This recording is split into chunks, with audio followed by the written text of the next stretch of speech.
The Fan. Hey, Saucy, are your headphones on yet? Saucy? Yeah. I'm sorry. I'm playing this again, but I want to correct myself. So I was talking about Glenn Ballard producing, that whole first record from Alanis Morissette, and how much I love this song and how it's produced so beautifully. So good. This song was written, composed, and produced entirely by Alanis Morissette herself. Really? Wow. This is all her. She sat in a room by herself. I love this song. And produced this song. So everything I love about this song is because of Alanis Morissette. Just close your eyes and listen to all that. Your daddy's here. Hi, Daddy. We're like legitimate.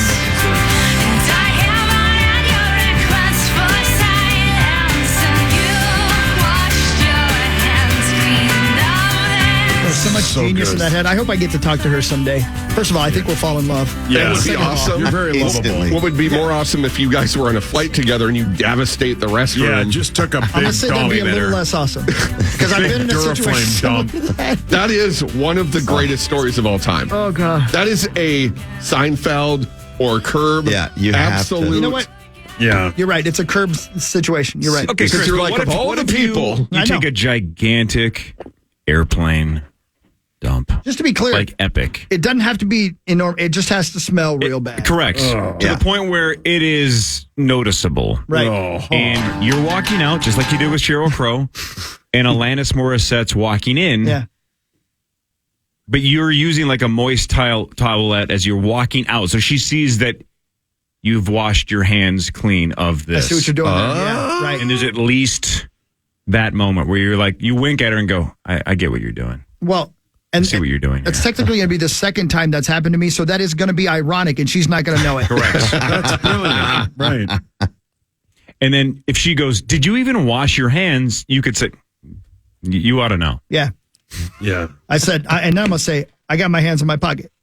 Yeah. And she's going to say, I'm pretty sure I know what you're doing, because the guy that's 6'6" that used to work at Channel 4 in row 4 there, Yeah. he's been doing that the entire flight. Oh, he has. Hi, Mark Parish. Hi, guys. Hi, Bear. How are we doing this week? Tired? How about you? I am tired as well. Little bit of a late flight last night, but Tired is good, though. You get tired from living. That's Amen. Living life. Well said, Amen. John. Yeah, you said Very that well. good. You should say that in a speech. So back from New Jersey late last night. Yep. Got a few days, and then I got the Wild game tonight. So What time will that be?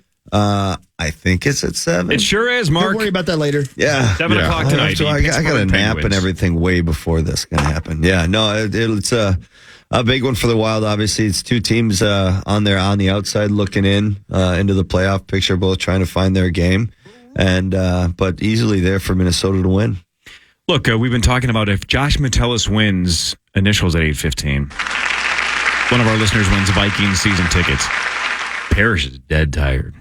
Yes. Advantage Metellus. Hell yeah. And Hawk's dead horny. I don't know if that helps or hurts Josh. I think it's the same every week. Yeah, I way, think so that it is doesn't the matter. same. It's consistent. That's on brand. Yeah. Can I give you guys a sports fact that I didn't know until Can't wait. right Yes, now? please. Yep. Sports fact. Let's do this right. Sports facts. I got a good button for this. Hang on. Wait a minute. I got There one are too. some statistics that I'd like to share with you now, and they are numbers. I like Corey's button a lot more. Yeah, you got pink eye now. Button. There's a guy on the Lakers named Max Christie. You know who that is? No. He's on the Lakers. He's got a twin brother named Cam Christie Who plays, who plays for the Gophers. How about that? A twin brother? That's what it says here. Because Cam Christie's a freshman at the Gophers. That's what it says. I don't know. Max Christie's somehow already in the NBA, though? That's what it says here. And Cam stayed in there a while longer? What's the Little 1 year incubation there, extra? Somebody look it up. I may have fallen for something. I wonder, I mean, it's not impossible. I'm just wondering how that could happen. Is Cam Christie a redshirt freshman? Let's see. And Max was in the G League or something for a year, or played college basketball and we didn't hear about it? I don't know. I don't know anything about Max. Let's figure this out. Max Christie is a rookie this year. Okay. Let's see. High school Twins, huh? career. That's what it says on that thing I just read. You would think it would say something in here, right? Anybody helping me with that? All of us are furiously. I'm doing my best. It's just not easy to find, as you'd be. Well, if somebody's listening and knows, tweet us at Brother Max KFAN. played 1 year at Michigan State before being drafted 35th overall by the Lakers in 20. Okay, there you go. So he played 1 year. So then Cam Christie must be a redshirt freshman if they're twins. That would be my guess. Oh, yes, yeah. sir. How about that? Paul, your That's hands wild. up. Can I do another one? That's even more wild. Lakers. That's you're going to one up his story. I'm not going to one up him. No, I'm not going to one up him. No, let's see. There are some You said statistics it's that I'd even like to more share wild. with Let's you go. now, What do you and got? They are numbers. It's just sports facts. I'm not one upping my guy. You Thanks, said it's brother. even more wild. Thanks, brother. Well, it's more wild, but it's not. I'm not like, well, I have a Ford Tundra. You know what, dude? Let's get wild. Go ahead. Your Ford Tundra is better than his truck? That's not what I'm doing. Wikipedia says his younger brother Cam. Younger so they're not brother. twins. But was he 5 minutes earlier? Yeah, great point. That's technically 5 We minutes are later. fantastic detectives. We will get to the bottom of this, damn Wait a it. minute. I want to be one-upped. Give it to me. Only I think Parish is going to care about this. There are some Yeah, statistics nice. that I'd like I to share just with you. again. now, I don't know what you're gonna and say. They You are don't care. numbers. Scotty Scheffler, who hockey is a Capricorn. probably has been ranked number 1 for 73 total weeks. Right? Number That's one at pretty what? sweet. At golf. Okay, Golf. At thanks. golf. I thought maybe like in your personal butt rankings. How horny are you? No, I didn't mean it sexually. Oh, okay. Cutter rankings. To catch Tiger's record of total weeks at number 1, Scheffler needs to hold the top spot continuously until October 21st of 2035. Jeez. Insane. That's insane. He's got Good this. And God. I retweeted that the other day, or re-X'd it, whatever it's called now. Tweet. And multiple people brought up the fact, and it's fair, but the competition now is much tighter than it was then. Is that because Tiger was absolutely, like, if he was in his prime today, would he still be that much better than I mean, everyone? he had I feel like he would. But Phil was dominant. But it really, that part of it, it's a fair argument, Yeah. but still, that greatness we will never see again. That dominance, that was It's not not his fault they And I- weren't in the same universe as Right. he was. Yeah. right. And I didn't appreciate it enough back then. Yeah, it was No, incredible. We took it for granted. amazing. And everybody's seen that highlight where I think I don't know who the guy is, but when he says, when he hits this, they're going to go nuts, and then Tiger gets a hole in 1 on 16. It's Wilford Brimley. No, it was Charles Bronson. It's Charles Yes. Bronson. You're Definitely. right. Yeah, Bronson. so Had to have Charles been. Bronson says that. Yeah. Charles And then Bronson you know bangs. that it's hole 16 at the Waste Management, and it's nothing like it is today. Nothing. It's incredible. Well, Bronson set incredible. the stage. Yeah, Bronson did. He What's did. your Game changer. favorite You seen the Bronson movie, documentary? Hawk? Which I would say Dirty Dozen. There's a documentary about Bronson. Yeah, I watched it on an Emirates Airlines flight to Dubai. Isn't Bronson? Wait, Yeah. What about him? What? is he like a Steven Seagal guy? Oh, he No, was. he was way better. I don't think he beat women Yeah, allegedly Steven in his Seagal private sucked. life. Yeah, there's that. He doesn't have a ponytail. Charles Bronson was badass. And I believe he had a Purple Heart, a combat wounded vet. That's and then right. Death Wish. What a great Death series. Wish, that's- Wales. He just gets even. He goes around and just massacres Yeah. bad guys. You're so right. It could have been And it's called. all good. It could have been called Charles Gets Even. Yeah. Charles gets even 1, 2, 3, 4, and 5. I mean, there's 3 Death Wish films. They're so good. So freaking good. yeah, the Guys first just one's pop great. up from a roof, Yeah. hammers them. He just looks at a guy and says, "I bet you did something wrong," and he kills him. Yeah. I need to rewatch. Yeah. Yeah, let's watch them together. It's terrible what he's having to brother. get even for. Yeah, there's all Awful. kinds of things. He doesn't even know what he's pissed about. Well, it's pretty clear what he's pissed about. Yeah, you're right about that. That's true. Again, We he just- looked in a mirror. His wife and daughter, I think. Yeah. he was, Oh, he's pretty hideous. he is not. He's I not got nothing to brag about. Yeah. We just did 2 minutes on Bronson because Sauce asked about the guy who yelled about Tiger hitting a hole-in-one on 16 at the Waste Management Open. Parish knows it. And, Yes, I do. and Hawk said Charles Bronson, and now we're not talking golf. We're talking about the Death Wish trilogy. And that's why I freaking That's why I love this show, show. too. I'd much rather Amen. talk about Bronson. Well, yeah. By the way, you were right on the money, and I wasn't questioning you. I just looked it up because I had remembered that he was in World War II. I just didn't know what he did. Part of the Army Air Force. Oh, before he became the Air Force. Yeah, exactly. Oh, wow. Yeah. Good for Charles. He's in charge, baby. It says he flew 25 missions. Which was not, I mean, that's all. I think that was the end, right? If you flew 25, you get to go home. Is that right? I don't know. I believe that's correct. I know people think I served in the military back then, but Yeah. They really think World War II? It's Vietnam. Although Tena B's son, when I came in to play Password a couple weeks ago, he had told him about me, and I walked in, and his son, cutest ever, he was like, "You were in the Civil War?" Oh, he said, and I was like, "Oh my gosh, buddy." Yep. Dude, he was That's funny though. I was on the Union Army, just so we're clear. Dude, he flew as an aerial gunner on a Boeing B-29 Super Fortress. That's what dropped the bomb. That's what a B-29 is, the plane that dropped the bomb. Jesus. Not that one that he was on. Speaking of that, oh my gosh, I've been waiting to mention this all week. Thank you. I've been working on it. I've seen it 200 times. Apple Television has a new show, Masters of the Air. Have you seen it? No, but it's Austin Butler, right? The kid who played Elvis, and everybody's raving about it. Yes. I think Robbie Rosenhaus, who the hell is Robbie Rosenhaus, was raving about it yesterday off the air, saying it's fantastic. Everybody jokes about how long the intro is. It's very long. You can skip it. Yeah. I've watched 3 episodes. So what's it about? It's World War II. I believe it's the 101st Airborne. It's the B-17 squadrons that basically went over and turned the tide in the air on Germany, right? Okay. I've not seen ever. I've been a giant fan of World War II planes since I was a little kid. I don't know why. We had the at Wright-Patt in Dayton, Ohio, the Air Force Museum, and we would go there probably 3 or 4 times a year just to look at the planes. I've always loved them, right? And I've not ever seen a show spend more time showing just how terrifying it was to be in the air in a plane in World War II. And so, you got a crew of, I think, 13, maybe 15 in each Flying Fortress B-17. So every time one of them went down, you lost all those men. And that were highly trained, skilled, kids, 18, 19 years old, but also they crashed a lot taking off because, or landing or turning. Right. Because these are giant planes that are hard to fly, and they were flying them in terrible conditions. And we flew during the day. The Germans could see us because we wanted to be more accurate on our bombs. So we flew missions during the day, and the British were like, "You're idiots, fly at night."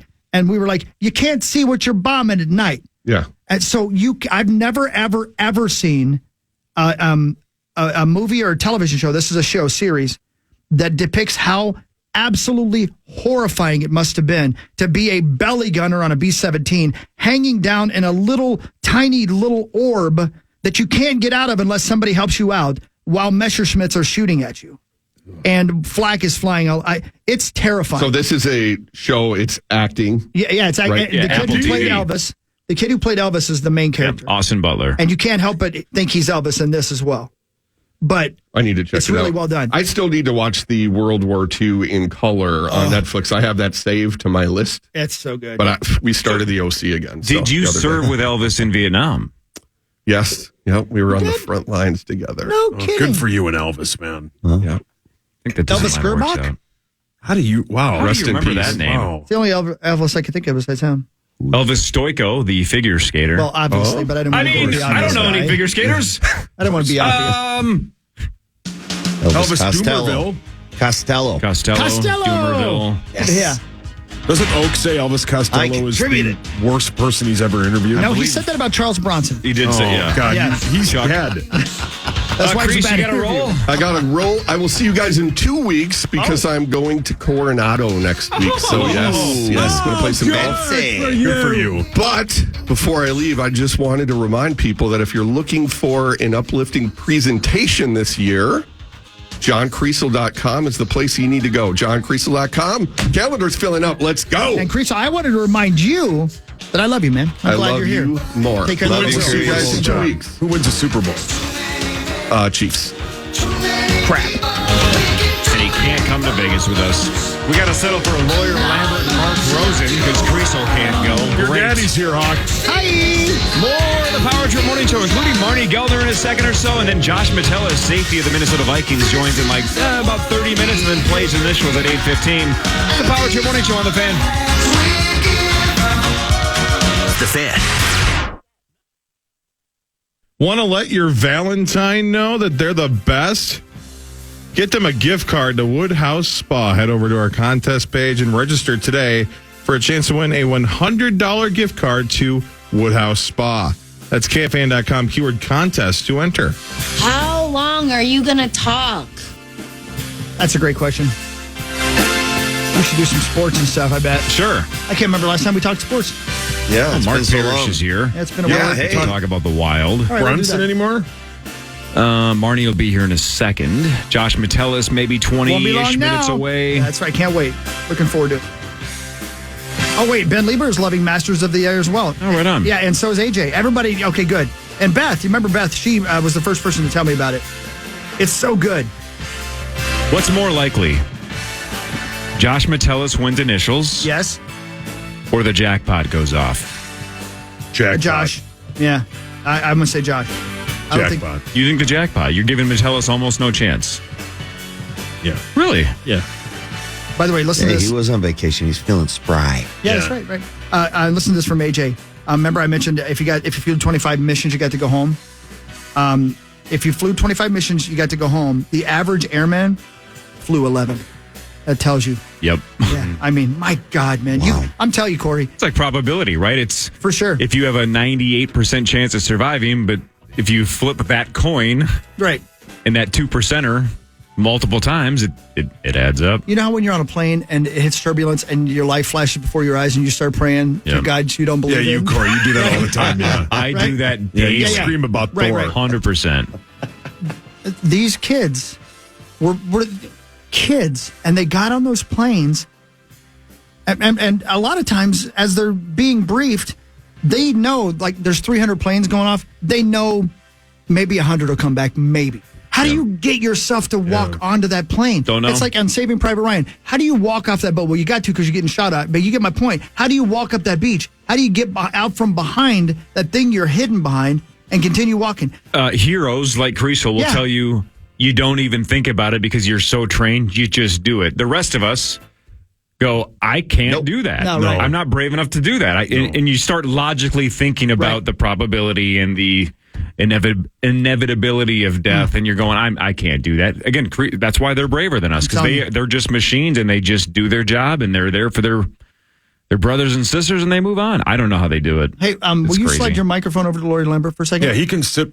Yeah. Or just jump in front of a microphone real quick, if you would, if you don't mind. Because comes Marney. his daddy Yeah. Hi, Marks. flew in World Go War over II. there so you can just hear Hawk on the. Yeah. Think about it. My grandpa flew in World War II. My Yeah. dad's a lawyer, and I do this. Yeah. So it's going the wrong way for the lawyer family yeah, and the man. Lambert Yeah, family. that's it's true. going the wrong way in terms of heroes. Yeah, that's true. Marnie just walked in. I won't belabor this too much, but I want to ask him because he's sitting right there. If he puts it, there you go. Lori Lambert, Yes, sir. what planes did your dad fly in World War II? He was a pilot on a B-24. Are you kidding bomber. me? No kidding. B-24, and they had about an 11-man crew. He flew 20-some missions between 43 and the end of the war. Stationed most of the time in a little island called the Pelu Islands between the Philippines and Japan, and it basically big enough for the Army Air Corps to build a landing strip on it. And after he passed away, we found in what he had saved was the original logbook, because he was the pilot. He had kept the original logbook all those years, and his last flight was to bomb Nagasaki the night before. Yeah. The next day they dropped the second A-bomb, and then the war was over.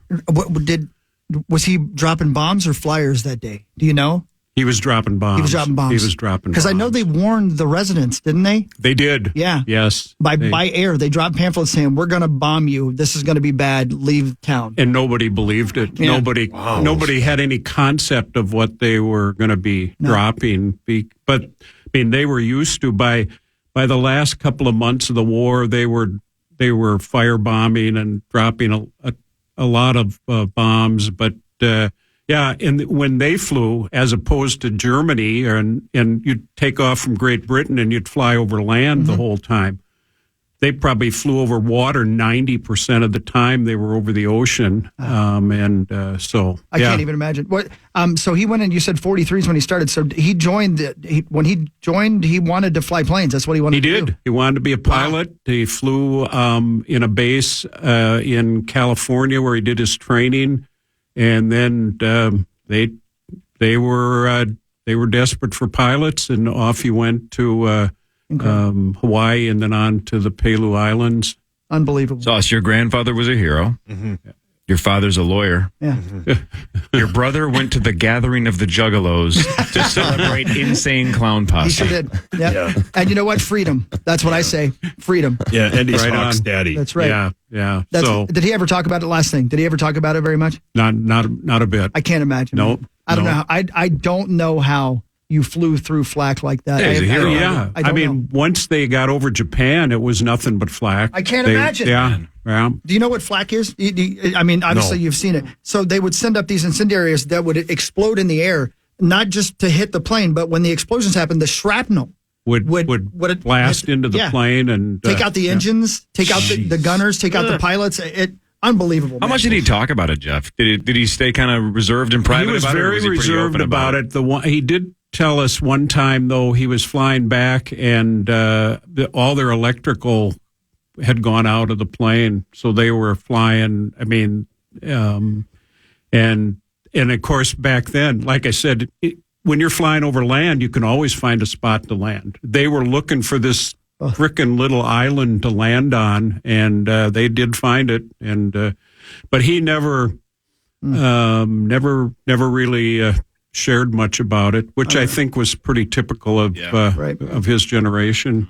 Unreal, man. When he came home, was there any desire? You said he wanted to be a pilot. Did he have any desire to fly like a commercial airline with all his training and to just live a life of calmness in a plane and still fly? But he did fly some smaller planes. He retained his pilot license for a while. Yeah. Wow, man. Yeah. God, I'm a loser. Well, you said you flew a plane once. Once. You're descended from greatness, brother. Enjoy it. Thanks, Hawks.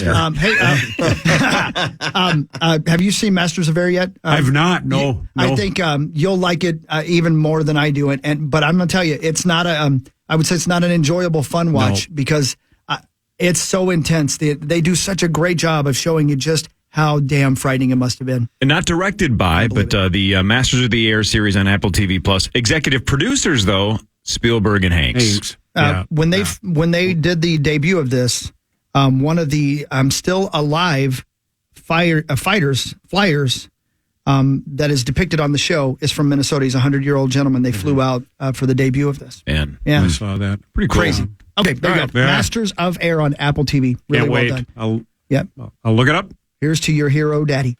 I apprate it. Thanks, guys. His grandson's going to butcher sports. 1,000%. The Huey Lewis record? That's a what? That was a good reference. That was good. Thank you. Were you Yeah. play some Huey Lewis? Fan 5 on the Power Trip, presented by All Around Property Preservation.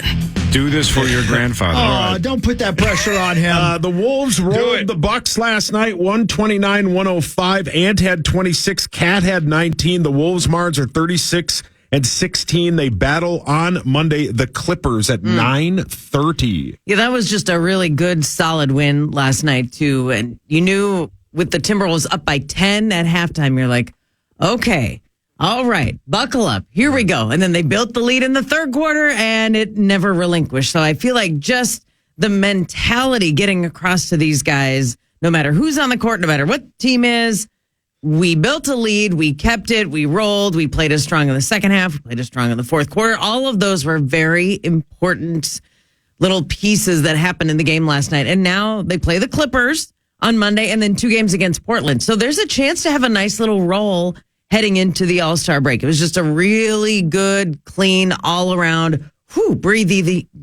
easy kind of game. Sweet. We needed it. Yeah. What do you think of the addition of Monty Morris? It's Monte Morris. That was a test. I was seeing if you knew I passed. He'll be good because he is kind of I've heard him described a couple of times as like a Mike Conley light. Tyus Jones Mike Conley light. Jr. Yeah. Oh, no, that's actually Mike Conley. That's his name, Mike Conley Jr. So that's why we go with late. Didn't Zach go? No, nobody lets me in on the joke. You know the bit that I sent Corey? Yeah. That guy says the full name. All right, now I get it. Okay, good. Oh, did you use that joke already? Yeah, don't worry about it. Okay. Yeah. Anyway, to answer your question, Sas, he will be very good because I think that's sort of the thinking of what has happened in some of these fourth quarter leads slipping away and second half issues is anytime Mike Conley is on the bench, the team falls apart and it shouldn't happen, but it does. And so you need someone who's going to be an organizer and can take care of the ball. Monte Morris has a career turnover average of 0.8 per game. He is a super low turnover guy. So it's what we need. It's what we got. And we should see him on Monday in LA against the Clippers. Sweet, man. Yeah, sweet, man. Perry, what's up? The Wild battle the Penguins tonight at 7. The Wild are 22-23-5. That game can be heard right here on the Fan. Yeah, big to get back to 500 right now. It was always tough coming back from the All-Star break, or can be tough, I should say, coming back from the All-Star break, and obviously that win in Chicago, finding a way to win that game was huge, and now getting on to Pittsburgh, who's got probably 4 Hall of Famers, 3 of them first ballot on their power play that's actually been struggling. It's in the mid-teens for crying out loud, and they have 4 first ballot Hall of Famers on their team. But what I like about that is when we play against the superstars, Kirill Kaprizov tends to up his game and play very, very well against that. And I'm assuming that's what it'll be especially against Sidney Crosby, who is still having a great year and the best two-way player in the game, and finds ways to pull his team through, put them on his back. What a story, Mark. It was a good story. Yeah. And as I got you, Perry, I got through it. You and I had the first 2 picks in the golf bet. My guy's +2, your guy's even. What's my dude? I mean, is he still You have alive? Cam Young. He's 3 under, man. Your guy's in good shape. Come on. I think my guy only played 5 holes yesterday. Yeah, they're going to start here in about 40 minutes. Gorgie's guy, Thigala, is 6 under, the last pick. They call him And I had Thigala? second to the Somebody's last pick, gotta and I look on my hamstring him. phone, and Paul goes, "This is after the goddamn pick." Take the gala. Yeah, he's and good, I man. Didn't do it. So, yeah, Perry and I picking up the rear. Yeah, Hey, you know great. what? That was We've been awesome asking getting you the to do first that. pick. Yeah. I feel good about that worked because out really well. you fist pumped so hard when Brian Harmon put a ball in the water yesterday here at the office because you wanted me to lose, and you're dead last. Good. You're even. I don't even care. Again, you're cheering for me to lose more than yourself to win, and likewise for me. Anybody but Paul. Anybody but you. Yeah, exactly. Beady eyes. Exactly, beady eyes. But we did bond yesterday when we found out we both do the same thing. When your guy does bad, you cheer. When your guy... No. When any of your golfers hit it in the mostly water, I mine. cheer. Well, of course, mostly yours. But if Marney's golfer hits it into the water, I'm also excited. That's rude. I giggle a little. I'm kind of with Corey. I giggle a little. I can't lie. Oh, man. All right, Josh Metellus should be here shortly. Initials at 8:15. We'll do Vikings news when we come back. Maybe with a Viking if Josh is here in time. Marney Gellner is here. Mark Parish is here. This is the Power Trip Morning Show on The Fan.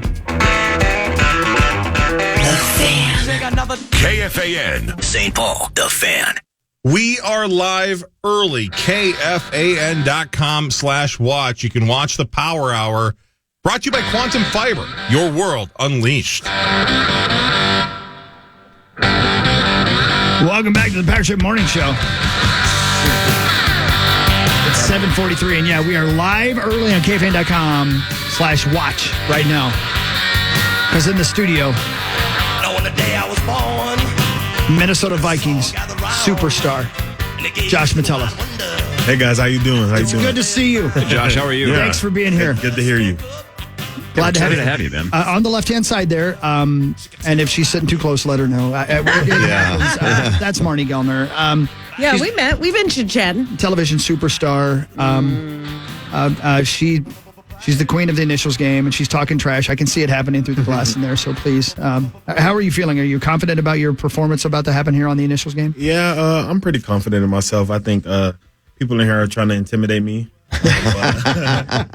It's not working. I got pretty tough skin. Attaboy. I'm confident. Good. Yeah. I got the people behind me. So I told Josh the stat that Power Trip Initials tweeted out the other day that there have been 10 Vikings that have played this game 0 for 10 in their debuts, and most of them have been shut out. Right? Mm-hmm. Kirk got 2. Most people get 1, but about half of them got 0. Yeah. But Josh is confident. Yeah. I like the confidence. I'm confident. I'm at least going to get 1. All right. Good. That's the plan. If you win somebody Viking season tickets. That's spectacular. That's special. That's really special. So I think you guys should lay off a little bit. So make somebody's day.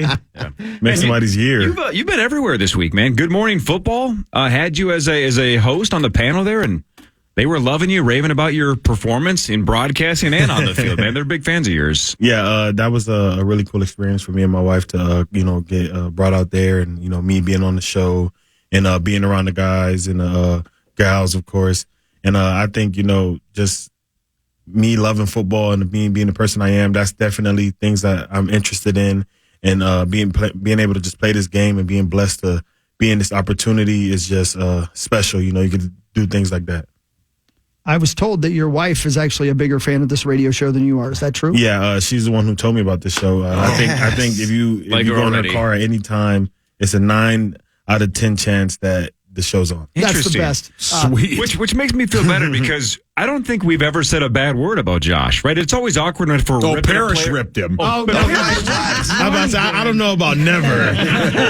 In this profession, never is big. But I wonder if we have, though. I mean, maybe an individual play. Maybe. But maybe a play, but I don't know. I haven't really played until this past year, so not too much to talk about. But it's been a lot of good lately, though. That's the great thing is people love your story that you've worked your way up, busted your ass from special teams, and now you're a jack of all trades, and wherever they put you on defense, you seem to perform. And people were honestly kind of talking possible Pro Bowl, right? And even if you're in that conversation, to go from where you were 4 years ago in 2020, getting cut before the 53 rounds. Yeah, exactly. And making the practice, you go from practice squad to borderline Pro Bowl-ish in 4 years. That's pretty sweet. Yeah, I mean, hopefully in 5 years I make the Pro Bowl, and that's the goal next year. Pretty cool. Yeah, I was close, and that taste of just even getting there, that's obviously something you dream of as a kid, and something you want to be a part of, especially in this league. So yeah, the story's crazy, but I'm not done yet.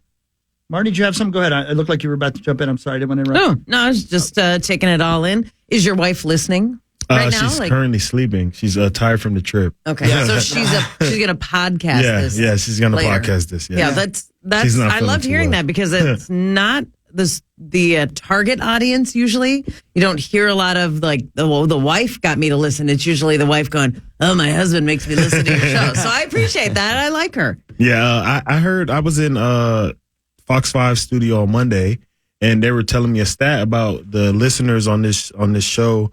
And the age range wasn't particularly my wife, but it was still crazy that she was, the one to tell me about this show. So well, I think that's just the cool part about it. Yeah, we'll take it. Yeah, and we'll have her in sometime too. That'd be great. So. Yeah, exactly. Yeah, she'll be excited for that. That would be great. So should we technically do Vikings news since we have a Viking here? I think he's probably got all the answers, so we might as well ask him while he's here. Yeah, so absolutely. It's time for Vikings news on the Power Trip, presented by Redco. She is now listening. Redco. All right, good.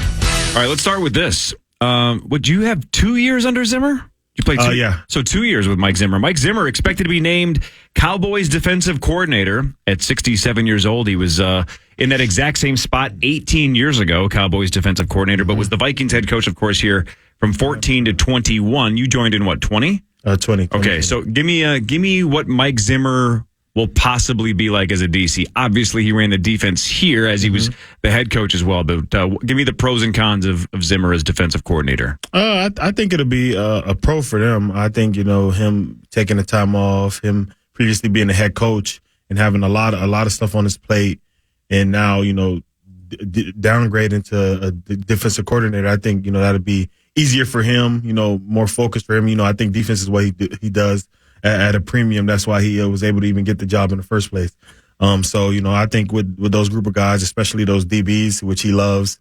You talk about his time there 18 years ago when he was with Primetime. I think that's just showing the type of guys he want to coach and the type of guys he wants to be around. So I'm excited to see what he does. I know they're gonna blitz a lot, so I'm excited to see that. How about him and Micah Parsons as a combo? I know Micah Parsons, and then those corners to just lock up on the back end. Yeah, I think it's going to be fun. Well, I'll do real quick before we, I'm just talking about past coaches that you've had. This isn't necessarily Vikings news, but a new NFL head coach now, Jim Harbaugh, for the Chargers. You, of course, played for him in Michigan. How is he going to transition to the pros for the second time? Yeah, I think. Well, I think he's a natural winner, and as the leader of that team now, I think that's just what you attract. Whatever your leader does, that's what you attract. So I think he's a natural winner, and he has a great team that he inherited with the Chargers. So I think they'll be able to do some really good things. So you go from I'm sorry, Marnes. I was just going to follow up on the Michigan. I was just going to ask That's exactly where what I was doing. Josh, where were you to watch the national championship game? I was at a rookie dinner with Marney. I was at our rookie dinner. I was gonna go, but we didn't know obviously what our season was going to be like. We knew that was going to be either our exit meeting or our meeting to talk about going into the playoffs. So could you watch it at this dinner? Could you watch the game? Yeah, because we had Byron Murphy went to Washington. So we had kind of a little friendly bet going on. We all were just watching. Obviously, it's college football playoffs and the national championship, so everybody was tuned in. So, yeah, we had like 4 TVs in there. We had our own little private room, and the rookies treated us to a nice dinner. That's cool. May we ask where you had the rookie dinner? Mason Margot. Nice. I was in Orlando with the Timberwolves. I was doing play-by-play for them for that game. And then the night before the Timberwolves game was the national championship game for the Michigan Wolverines in Washington. And there are 2 Wolverines on the Orlando Magic who the Wolves were playing, Franz Wagner and Mo Wagner. And they got permission from their coach to go to Houston and watch the national championship game. I wish I could have went, but it's all good. I got to watch, and I got to bask in my glory here. So that's really could have hung cool, out with the Wagners. I know. Time. Do they fly back after the game Monday night? Yeah, I don't. Or do they? I didn't get the travel. I'm sure they go straight back. Yeah, because otherwise, first flight out Monday or Tuesday. I mean, you would think it would be a private jet situation, and Orlando to Houston is not that long of a flight. Do you overlap in Michigan with those guys? Yeah. And the basketball team, friends with the football team, all that kind of stuff. Pretty cool. All the athletes, we pretty much spent all of the time that we weren't doing our athletic stuff together, in like the academic hall and stuff like that. Right on. You go from Harbaugh to Zimmer to KOC. It seems to me that would be 3 completely different coaching styles. Am I right about that? 3 completely different coaching styles. And I think for me, it's just crazy to see just the amount of different ways I've been coached and different knowledge that I've had. You have Harbaugh's offensive-minded coach, and then you get Zim, who's defensive-minded. Now I'm back to offensive-minded coaches. So, it's just different to see the dynamics and how things work from the top to bottom. Go ahead, Mark. Yeah, I was going to say, what? That's going to pay dividends when you're working on the NFL Network years and years down the line. When you retire and you're doing TV, working under a bunch of those coaches, it's going to pay dividends then, buddy. Yeah, I hope so. What's the dynamic between KOC and Brian Flores, right? Because, like you said, Zimmer was the head coach, but he also really oversaw the defense. I assume it's completely separated, right? This is Flores' defense, but how much of a hand does KOC have now that Brian's here? I would say KO it allows KO to be more in tune with other things that the head coach has to do. They have a lot on their plate, and Brian Flores, him being the head coach and him being that leader already gives KO more trust in him that he can just let the defense be, and Brian Flores will handle it. So I think that's kind of where their relationship is. They have great trust in each other, and they work really well off each other. And I'm excited to see what we do with 2 years together. Everybody says Brian's like a no-nonsense, blunt kind of a guy, right? Accountability, all that stuff. He's a real cool guy, though. But in a good way. I think the things on the field and the things off the field are 2 separate things. As a coach, he can be on you. As a coach, he wants the best for you, so he's gonna nitpick the little things. He's gonna coach you. He's gonna coach you up. He's never gonna let you take things off. But as a person, I think he's a real cool guy. I think he's a great guy to talk to. He has a good smile. Not most people see, but he smiles a lot. He's happy. He's very happy when he's in the facility. I was gonna butt in on Marnie's question because I've never seen Brian Flores smile, and he scares me to death. He smiles a lot. You just got to catch him at the right time. I don't think he likes me. He's never met me, and he doesn't like me. He's getting bombarded by questions, after or before, practice or something. He's probably more locked in than anything. But when we see him, man, he's always has good energy. Josh, I have a non-football question because Finally. because I can't help but notice your style. You rolling in here with a Canada Goose jacket and some sort of merce that has caught my eye because it's not just a black bag. Can I pick up your bag? Yes, okay. Oh, I can call it a purse? Yes. Because we are on a live stream right now. I want to be able to carry this. These guys give me hell. Josh, one time. The confidence it takes to roll in, and this is sweet. This is a sweet nice, right? bag. Nice yes. color, too. That is Yeah. Look at Chris's face. It's like a kid on Christmas. He's so jealous. Fill Josh in on the story. So I bought a wallet, A clutch. whatever. It was a clutch. And I loved it because it had a cool saying and made me feel good every time I looked at it. And it carried everything I needed. It barely fit my pocket. Did it have a zipper? It had a zipper. Yeah, it did. Yep. And it had a clutch. It's a clutch. I have a wallet. They wouldn't leave me alone about it. But now you know what? If you're carrying that, and obviously, wallet.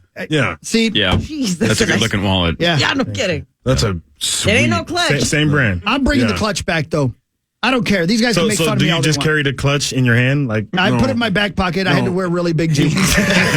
cargo pants like these. That's it. Cargo pants. That's what I'm talking about. Put them right in the You're front inspiring pocket. You got shamed out of the clutch. I did. We destroyed him. Wet seal. It's a different kind of confidence walking around in it. I think the confidence makes it. If you don't have the confidence wearing it, then it's gonna look different. Yeah. Yeah, but he didn't own it. He didn't. He denied the clutchness. He was trying to tell us it was a wallet. To your point, if he had been like, "This is a clutch, and I like it," and screw you, like guys. I just said, this was a purse. Exactly. Right. Yeah. You're owning it that it's a person. That's why Marnie's like, "Man, Josh has got some style." Yeah. Chris was like, She "This called is it a not merce. a clutch." Because I was trying to be merce. respectful. Thank you. I didn't want to insult anyone. And what kind of shoes are you wearing? I can't quite get a handle on those. Christian Dior. Those are sweet. Christian Dior. You got sweet on the style, bed. man. Being Josh Metellus. Yeah, they Does he know you ain't know you have bad. his shoes? Not bad. Does Christian know? Yeah, right. That's a good one, huh? Yeah, thanks. I'm working over Well, here. I was just appreciate pissed it. about You the are a man purse. who is well put together. Thank and you. Would you quit flirting? My lord, Marnie. His wife is listening. Marnie, Yeah, he's she's just married and you're respecting- married, She's Marnie. respecting the style. Yeah, Max could be This listening.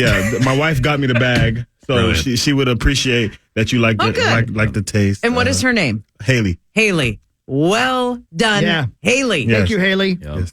She got, I have a red one, and she got me the blue one because she know my favorite color is blue. How do you carry it? Over one shoulder or crossbody? Crossbody. Do you ever Yeah, clutch so- it under your armpit? Or I'll hold it like I'll when just I walk say in it. today. I You're hold it. cool, man. Thank You're you. sweet. One of us would get destroyed You should if we start. No, you should start doing this. wearing a purse. Not wearing a purse, carrying it under your arm like Weird a like fool. that. Wearing a purse. Wearing a Yeah. purse. I It was doesn't take the if place of anything, a it just shirt. looks like I'm holding the ball. Yeah. Yeah. He's just You're practicing. cool, man. That's sweet. Gotta Sauce, will, practice your purse security. will you try it? Yeah, can I pick it out though? Of course. All right. I got a bunch. All right. I don't I want love it. Man, this is changing things today. I love it. Where'd you meet your wife? Is she one of us, or did you bring her with? No, she's from California. Me and my wife met on social media. Oh, no kidding. Social media. Shout out to social media changing the world. Which one? Instagram. She met you on Instagram. Kidding. Yeah, the one with the pictures.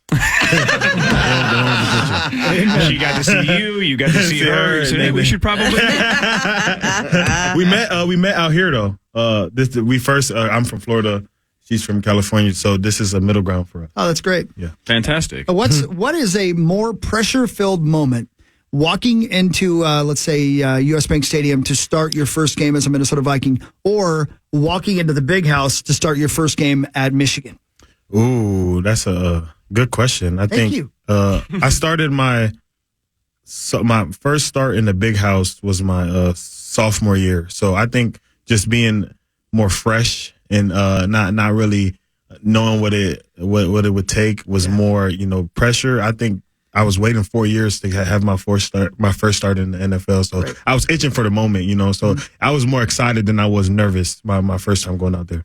The NIL landscape has changed A lot. so much fast and furious, and Michigan football would be one that is heavily involved. What was it like when you were there? I had $0 because it was not a Really? thing. Oh. I just missed out on NIL, and I I was crazy. I always tell you, if I had NIL, I probably would have been in college still. Because I don't see how those guys leave. I know a couple guys, I think it was maybe a year ago, a couple of offensive linemen that went to Michigan were posting that they got free like Ferraris or free Lamborghinis. It's one of the two, Ferrari or Lamborghini.